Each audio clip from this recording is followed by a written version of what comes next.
Bonjour à tous, mon nom est François Letarte et bienvenue sur ma chaîne JDR-D30, une chaîne consacrée aux jeux de rôle sur table. Alors, j'ai fait RPG AD 2014, donc je me rattrape avec RPG AD 2015, oui, parce que là, RPG AD 2017 arrive, donc je vais me rattraper. Je l'avais fait en anglais, RPG AD, en 2015. C'est les mêmes questions, évidemment. Probablement que mes réponses vont être différentes parce que c'est toujours des réponses en lien avec la situation présente. Donc, RPG AD 2015, mais version 2017 en français pour être à jour. Je commence. Première question, le jeu qui s'en vient que j'anticipe le plus. Ben moi, c'est simple, c'est Star Trek. Je suis un fan de Star Trek, un fan fini de Star Trek. J'ai eu en ma possession presque tous les jeux de rôle qui ont été Star Trek. Il y en a peut-être que j'ai jamais eu, là, mais j'ai encore la version de FASA, la version comme avec des pourcentages. J'ai encore ma copie de ça, ben, je l'aime bien. J'ai eu la version de Last Unicorn, j'ai eu la version de Decipher. Fait que Star Trek Modiphius 2D20, c'est une compagnie qui semble bien rouler. J'ai hâte de voir ça. J'ai confiance. Surtout que le monsieur qui a inventé RPG AD, son nom m'échappe, merde, mais je sais qu'il a travaillé sur le jeu. Bon, deuxième question, excusez. Le jeu sur Kickstarter qui m'a le plus plu, ou l'item sur Kickstarter qui m'a le plus plu, Créature de Titan. Définitivement, sur Ulule, là, il y a beaucoup de choses. Tu sais, j'ai jamais été vraiment déçu d'un Kickstarter, mais j'avoue que Créature de Titan, même Titan limite, oh boy. Des produits de Scriptarium sont super sur la coche. Si les Français savent pas c'est quoi sur la coche, ben dites-vous bien que c'est super bien, OK? Sur la coche. C'est vraiment des beaux produits de qualité. Puis surtout que je connais les versions originales en anglais qui me rendent très heureux. Ben ça, c'est comme un livre que j'aime déjà, mais comme avec un plus-value incroyable. Donc, Créature de Titan, puis même Titan, le défi fantastique. Bravo, chapeau. Je suis un client satisfait. Troisième. Mon nouveau jeu favori des 12 derniers mois. Je vous dirais sans hésiter. Ouais, c'est une question que c'est un nouveau jeu parce qu'il est sorti dernièrement. J'ai pas acheté de nouveautés tant que ça. Il n'y a pas de jeu qui est sorti dans la dernière année qu'il est sorti là, puis que j'ai acheté, puis j'ai fait wow! Oui, il y a eu des trucs que j'ai achetés sur Kickstarter que j'aime bien, mais un jeu qui m'a donné vraiment un thrill, comme on pourrait dire, une sensation, c'est même pas un jeu que j'ai acheté, c'est Tranchons et Dracons. Ça, c'est bon. J'en parle, je vais en parler, je vais vous achaler plein de vidéos de ça. Je fais encore l'expérience présentement avec un groupe de jeunes. La vidéo, peut-être que vous l'avez déjà vue, mes vidéos, ça va être un peu chaotique ces temps-ci.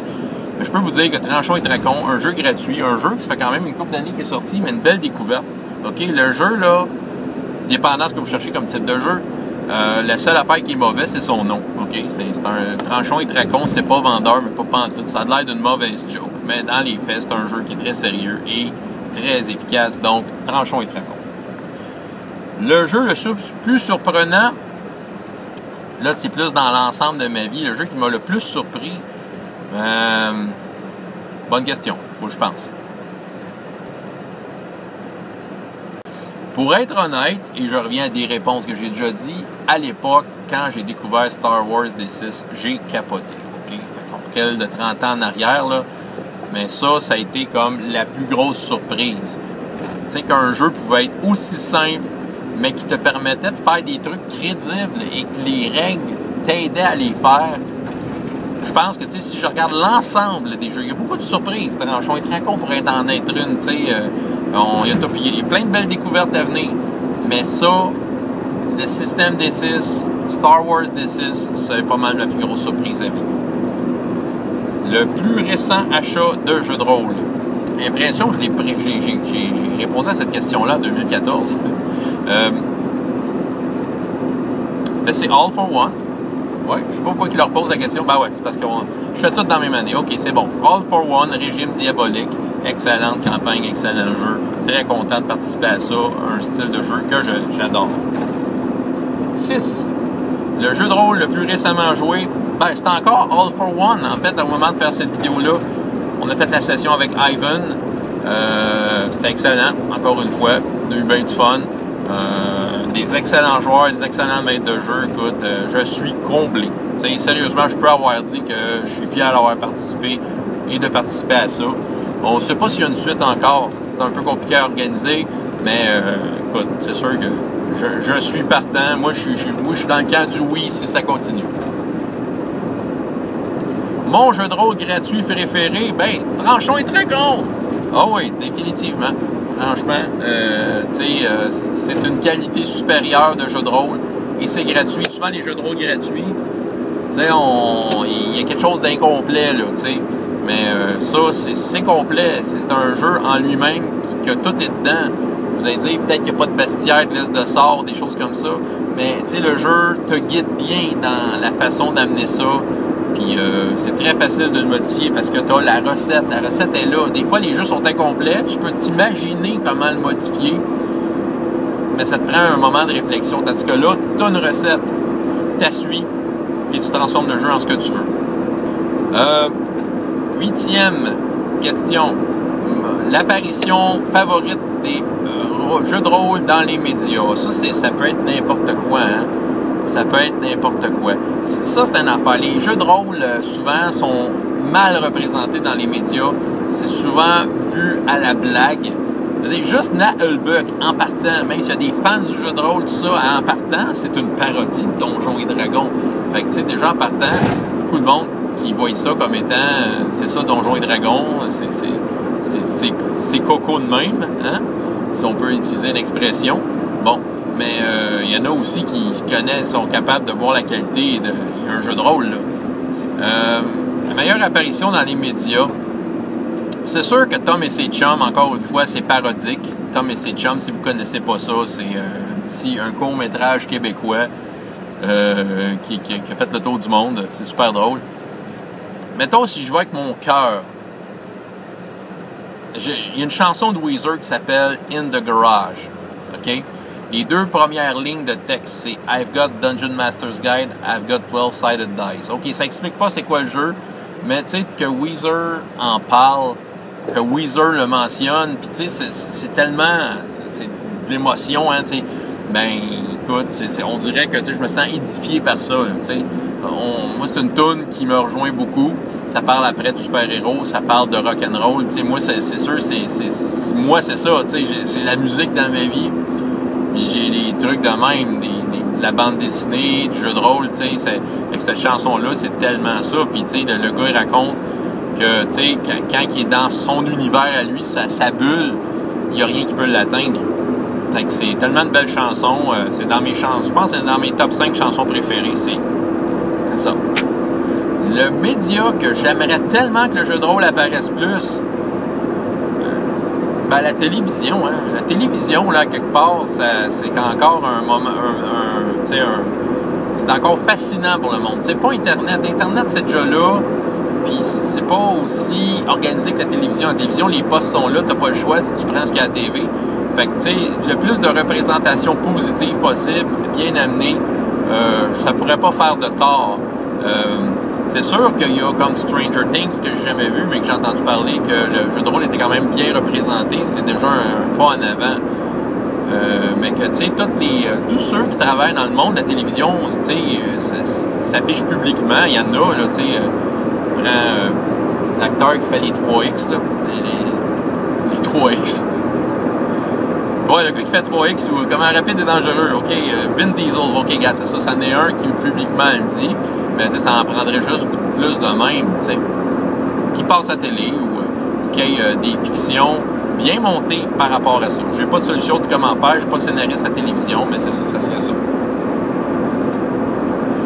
Mon éditeur de jeux de rôle préféré, tu sais, moi, je vais acheter des jeux de rôle qui m'intéressent, tu sais, je cours pas nécessairement après l'éditeur. Comme je dis, je sais pas à Scriptarium pour la qualité de leurs produits, ça, tu sais, je suis très à l'affût de ce qu'ils font, j'achète pas tout ce qu'ils font, mais, tu sais, ils ont fait Rêve de Dragon, une super, tu sais, il y a eu beaucoup de succès à financement participatif, puis, tu sais, je sais que ça va être beau, que ça va être de qualité, tout ça, donc, c'est plus comme mot d'encouragement, les gars, vous faites une belle job, continuez. Sinon, j'ai pas d'éditeur préféré, tu sais, j'ai plein de beaux livres. Tu sais, il y a une époque où West End Games, j'aimais ça au bout, mais c'est parce que j'étais fan du système D6, mais ça n'existe plus, donc voilà. c'est pas Wizards of the Coast. Mon auteur de jeu de rôle préféré, là aussi, je suis pas tant à suivre les célébrités dans le domaine. C'est sûr qu'il y a des noms que je connais, tout ça. Je dirais que, un peu à travers Tranchons et Dracons et autre chose qu'il a fait, M. John Grumpf, j'aime beaucoup son approche. C'est un auteur français qui m'intéresse. Il y a plein de choses que j'aimerais avoir de lui. Peut-être à un moment donné, si le budget le permet, je vais me commander certains de ses livres payants. Il a fait beaucoup de jeux de rôle gratuits. Mais tu sais, j'irai vers ses produits payants éventuellement. C'est un qui attire mon attention. J'aime son approche. J'aime sa façon d'expliquer les choses. Fait que je pourrais dire John Grumpf. J'ai fait une vidéo sur un de ses jeux, Donjon de poche, qui a contribué à Tranchons et Dracons, entre autres. Donc, c'est ça. Mon illustrateur de jeu de rôle préféré. Là, j'espère pas me tromper. Je me souviens que la vidéo en anglais, je m'étais trompé. C'est soit Jeff Easley ou l'autre. Donc, Sébastien, tu vas pouvoir m'aider.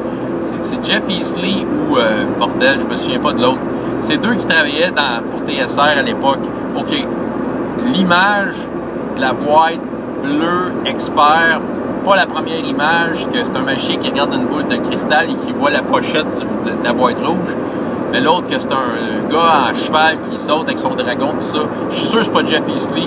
Je suis sûr que c'est l'autre, que je me souviens pas de son nom. Puis pourtant, je devrais m'en souvenir. Puis je me souviens que Sébastien, alors, à l'époque, m'avait corrigé. Mais c'est ça. C'est lui. OK? Trouvez son nom. Maintenant, c'est ça votre mission. Mon podcast jeu de rôle préféré, ben écoutez, j'en écoute rien qu'un, c'est Les Aventuriers.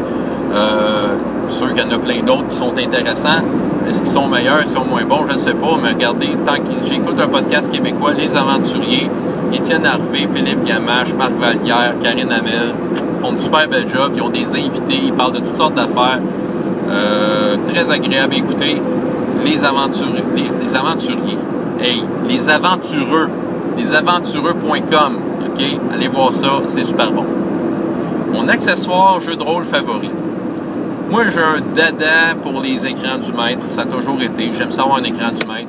S'il n'existe pas, je me le fabrique. En fait, j'ai acheté aussi... En fait, si on peut parler d'un accessoire favori, tu sais, un accessoire, un objet là, unique, j'ai acheté un écran de World Biggest Screen. Quelque chose de même, ça s'appelle. Puis, en le fond, c'est un écran qui se déplie, puis tu peux mettre les feuilles que tu veux. Ça, sérieusement, je suis un consommateur satisfait. Je pense que je vais m'en acheter un autre. Parce que tu peux vraiment mettre les feuilles que tu veux. Tu montes ton écran du maître comme tu veux. Sinon, si le jeu a son écran du maître, puis c'est un jeu qui m'intéresse assez, c'est clair que j'achète un écran du maître avant d'acheter n'importe quel supplément. Ben, j'aime ça. J'ai toujours aimé l'effet de l'écran du maître quand tu es maître de jeu. C'est comme... c'est ça. C'est comme mettre ton chapeau de chef scout. Tu as un écran du maître. Fait que ça, j'aime ça. Ma campagne la plus longue que j'ai jouée en tant que telle, c'est une campagne de Star Wars qui a été vers la fin des années 90. Ça a été très intense. On passait à travers les modules de West End Games ou des aventures de Cassius Belli. J'avais réussi à ficeler ça pour que chaque aventure se suive et que chaque personnage puisse se développer à travers ça. Ça, je pense que ça a été très intense. Sinon, la campagne de l'Œil Noir, qui n'a pas été aussi longue, mais presque, ça a été très intense sur 2 ans et demi. Le privilège de jouer avec un maître de jeu allemand qui a accès à le jeu dans sa langue d'origine, donc qui avait accès à tous les suppléments. Ça, Florian, ça a été super. Vous savez, j'ai joué avec les gars Chris, Tim, il y a eu Chante avec Varia à un moment donné. Écoute, très, très reconnaissant. J'espère que ça va continuer. La campagne n'est pas finie. Je ne sais pas si mon personnage va survivre. Un jour, j'espère que Florian va reprendre le flambeau et nous réinviter. Je ne sais pas, peut-être pas, mais reste que ça aussi, ça a été quand même assez long et très satisfaisant.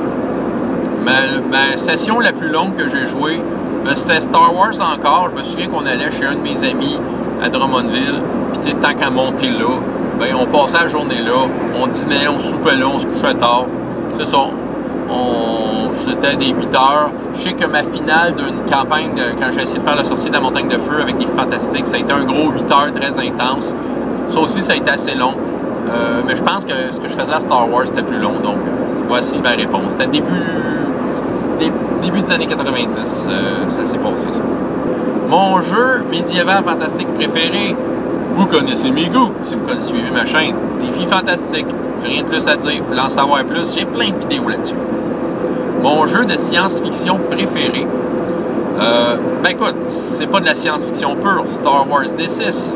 Je pense que ça, c'est ça. Ça a toujours été, puis encore une fois, ça sort comme réponse. Mon jeu de super-héros préféré, ben, j'ai un certain attachement pour Phase Rip, Marvel Super Heroes des années 80, que j'ai repris avec un livre générique, plus générique, qui s'appelle Phase Rip. J'aime ça. Je trouve ça très concret comme système de jeu de rôle et très simple à la fois. Tu as un système de résolution que tu as comme des degrés de réussite selon, puis tu sais, non seulement ça te donne des degrés de réussite, mais ça te donne ton efficacité en même temps. Ça, je trouve ça très efficace, très représentatif. Mais je suis quand même ouvert à essayer d'autres choses. Présentement, bon, Tranchon et Dracon, je suis en train de faire une version super-héros, je trouve que Tranchon et Dracon, ça pourrait être bien au genre. Beaucoup de plaisir avec ça. Donc, mais Phase Rip, Marvel Super Hero, c'est ça. Mon jeu d'horreur préféré, je suis pas un tripeux d'horreur tant que ça. T'sais, parce qu'il y a un aspect horreur, All for One en est un. Sinon, sans l'avoir essayé, je vois du potentiel dans Humanish, qui est un jeu d'horreur, avec des vampires, des loups-garous, tout ça, sauf que ça utilise encore une fois Phase Rip, comme dans Marvel Super Heroes, plus vu que Phase Rip est comme une licence ouverte. Donc, j'aime le système de jeu, puis j'aime la légèreté que ça apporte au genre. Pour moi, c'est plus une porte d'entrée Humanish. Du moins, j'ai un intérêt. Fait que ça serait Humanish. Mon monde de jeu de rôle préféré. C'est assez... OK, mon monde de jeu de rôle préféré, j'en ai plusieurs, tu sais. J'avoue que, tu sais, les jeunes royaumes de Stormbringer, Elric, ça a toujours été un gros appel pour moi. Ça m'a toujours attiré, ça m'a toujours amené là, puis c'est clair que c'est un monde que je veux revisiter. C'est un monde qui est juste assez simple pour te donner une liberté, mais que la couleur est là, on sait ce qui se passe, ça quand même pas mal. Puis, étant donné la nature du genre de campagne que tu peux faire, ben, c'est un univers que tout est possible. Vraiment. Ça serait pas mal, lui. L'environnement de jeu favori, ben, un endroit calme, tu sais, un endroit calme que tu as ta table puis tu as l'attention de tes joueurs. Je demande pas mieux. Je dis pas que c'est aussi facile, parce que quand je suis chez moi, les enfants sont là, tout ça, mais tu sais, on fait avec. Là. Moi, dans le fond, c'est un endroit calme, puis qu'on peut... on est capable d'avoir l'attention des joueurs facilement. C'est tout ce que je demande. Le jeu parfait pour moi. Ça, c'est une grosse question. J'aime les jeux simples. J'aime les jeux simples. J'aime les jeux qui ont des univers simples.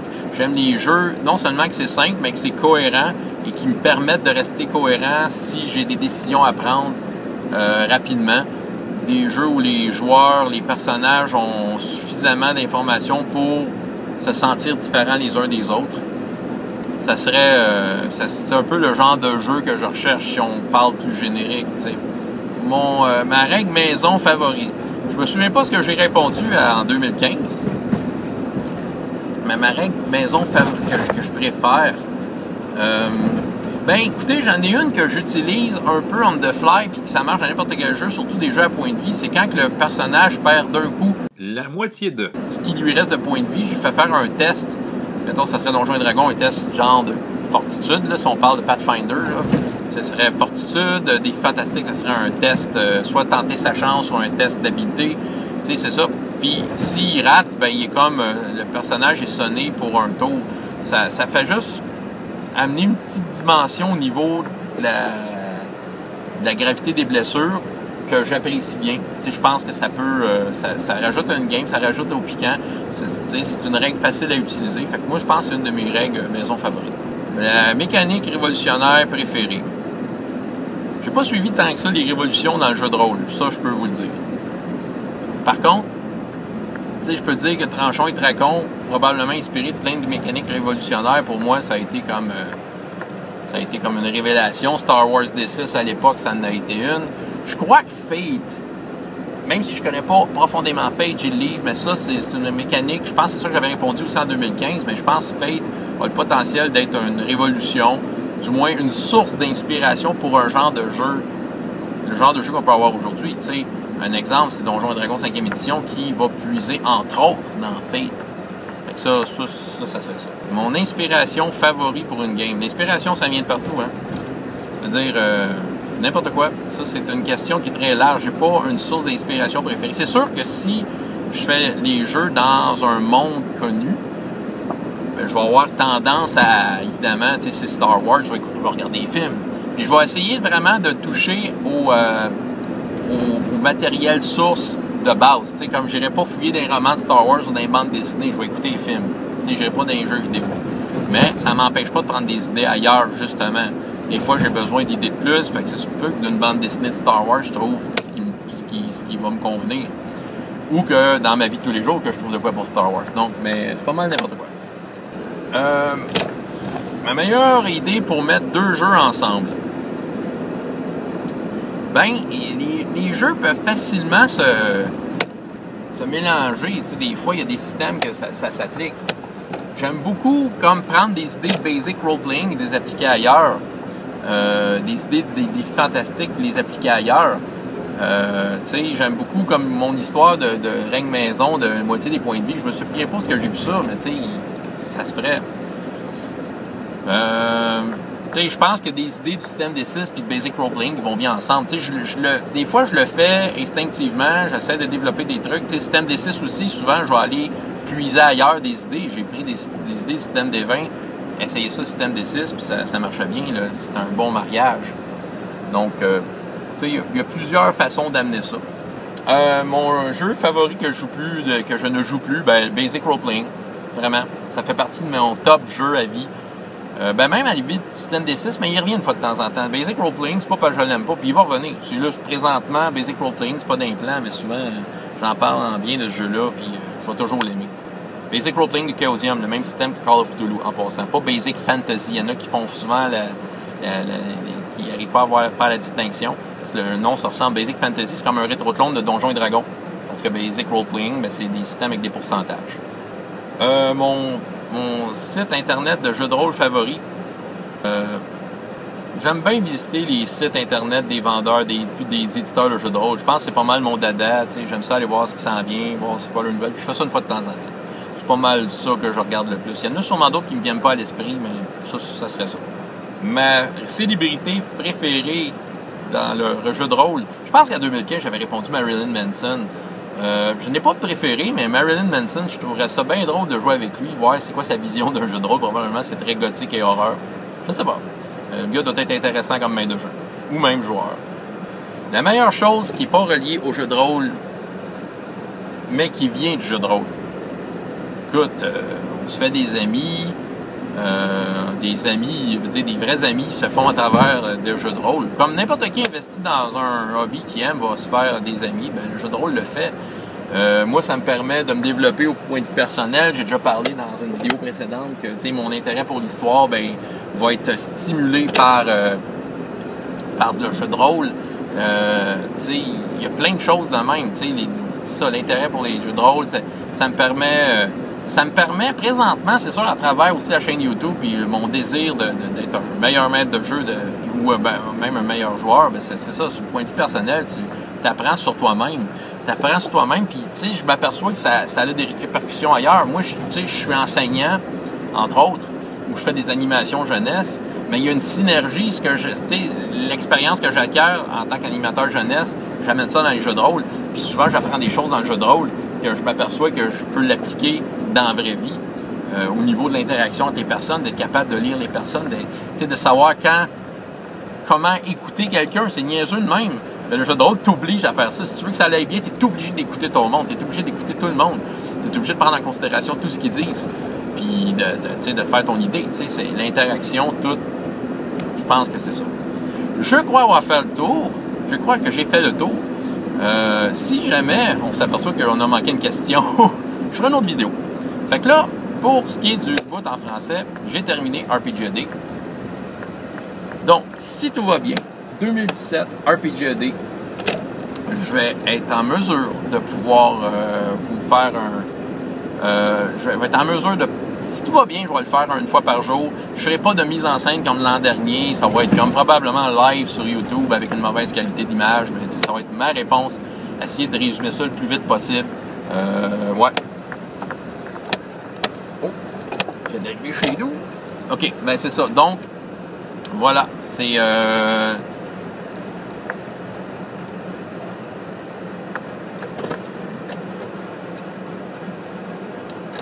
Donc voilà, on vient d'arriver.